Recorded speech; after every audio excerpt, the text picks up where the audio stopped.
You have probably been reading about the dengue outbreak in 2024.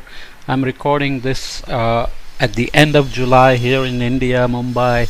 We have a break in the monsoon today, so it's very hot and humid.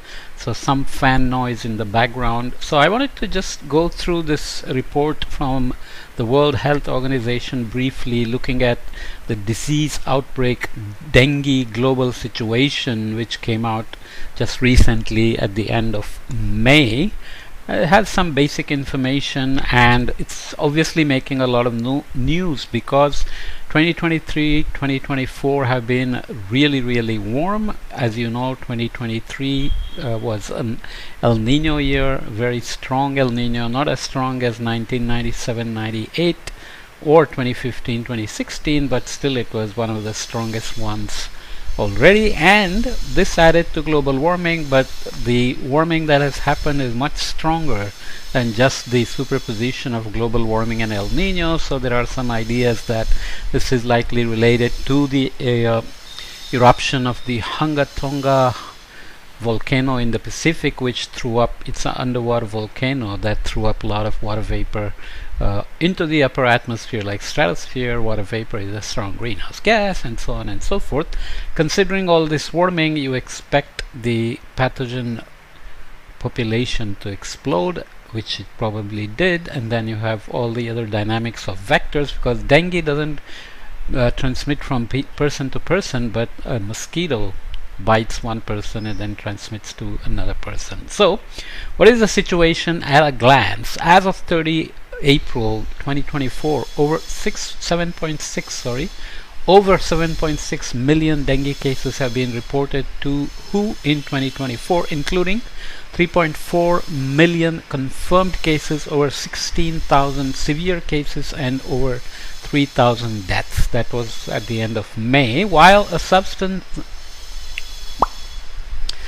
substantial increase in dengue cases has been reported globally in the last 5 years, this increase has been particularly pronounced in the region of the Americas, where the number of cases has already exceeded 7 million by the end of April 2024, surpassing the annual high of 4.6 million cases in 2023. So 2023 was very warm, as I said, but already by April 2024 we have exceeded the entire 2023 count in the Americas. Currently, 90 countries have known active dengue transmission in 2024. Not all of them have been captured in formal reporting.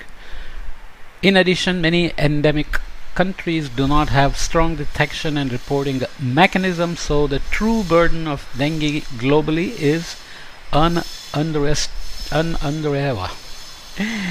not a go away. In addition, many endemic countries do not have a strong detection and reporting mechanism, so the true burden of dengue globally is underestimated.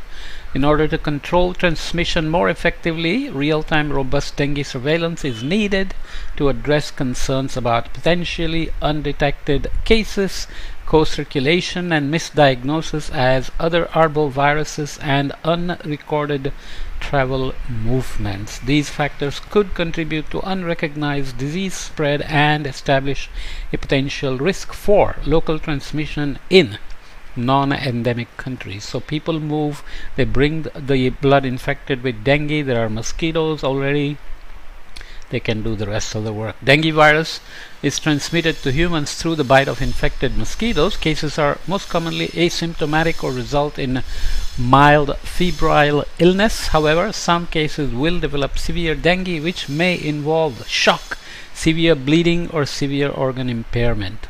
To strengthen the global surveillance and monitor temporal trends and disease incidents, WHO has established a global dengue surveillance system with monthly reporting across all WHO regions, with a new dashboard now live. As you can go and visit this link given in the report. Report is online, you can follow up. The overall capacity for countries to respond to multiple concurrent outbreaks continues to be strained due to the global lack of resources, including shortages of good quality dengue diagnostic kits for early disease detection, lack of trained clinical and vector control staff, and of course community awareness. Emergency response mechanisms have been established, and who supports high-risk countries across affected regions. Given the current scale of the dengue outbreaks, the potential risk of further international spread, and the complexity of factors impacting transmission and the overall risk at the global level is still assessed as high, and thus dengue remains a global threat to public health. Okay, so the description of the situation, I will read this a little bit before we move forward, so I always have to find a good place to break. Global overview of the current situation. As of 30, I already read this, did I? I think it's a different way of depicting the same thing with some regional details here. As of 30 April 2024, over 7.6 million dengue cases have been reported to WHO in 2024, including 3.4 million confirmed cases, over 16,000 severe cases, and over 3,000 deaths, while a substantial increase in dengue cases has been reported globally in the last 5 years. This increase has been particularly pronounced in the region of the Americas, where the number of cases has already exceeded 7 million by the end of April 2024, surpassing the annual high of 4.6 million cases in 2023, which we already read. Furthermore, this is 3 times what was reported during the same period in 2023, highlighting the acceleration of this health problem. So this is the new content here. Dengue virus is transmitted to humans through the bite of infected mosquitoes. Cases are most commonly asymptomatic. I think I've already read this, so I am reading this again because there is some new material. It's beginning to rain. I just said we're in a break, but you see how quickly things change. Dengue virus is transmitted to humans through the bite of infected mosquitoes. Cases are most commonly asymptomatic or result in mild febrile illness. However, some cases will develop severe dengue, which may involve shock, severe bleeding, or severe organ impairment. The risk of dengue is similar across the regions, countries, and within countries. Factors associated with an increasing risk of dengue epidemics and spread to new countries include. So I will read this off and then we'll stop. Early start and longer duration of dengue transmission seasons in endemic areas because of global warming. Spring arrives early, winter arrives late, fewer frost days even in the mountains, so you have mosquito population increasing. Changing distribution and increasing abundance of the vectors like Aedes aegypti and Aedes albopictus, again related to vegetation changes, humidity changes, temperature changes, and so on. Consequences of climate change and periodic weather phenomenon, El Nino and La Nina events leading to heavy precipitation, humidity, and rising temperature, favoring vector reproduction and virus transmission. So 2023 is indeed a strong El Nino year. 24 is promising to be a La Nina year, even though it's a bit late in coming out. Changes in the circulation serotypes within a country affecting population immunity.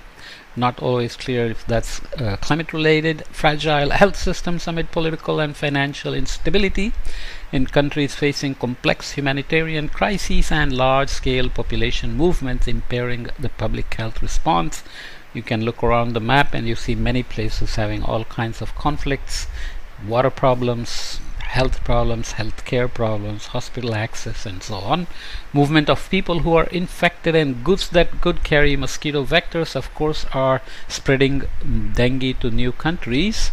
So let's leave this here. Sorry about a bit of bungled reading, but I have come back after a long time and still having some jet lag, just making excuses, but there is no excuse for careless recording. I'm not going to go back and re-record it, so please tolerate me on this one. Okay, we'll come back and continue on the dengue report for 2024. See you soon.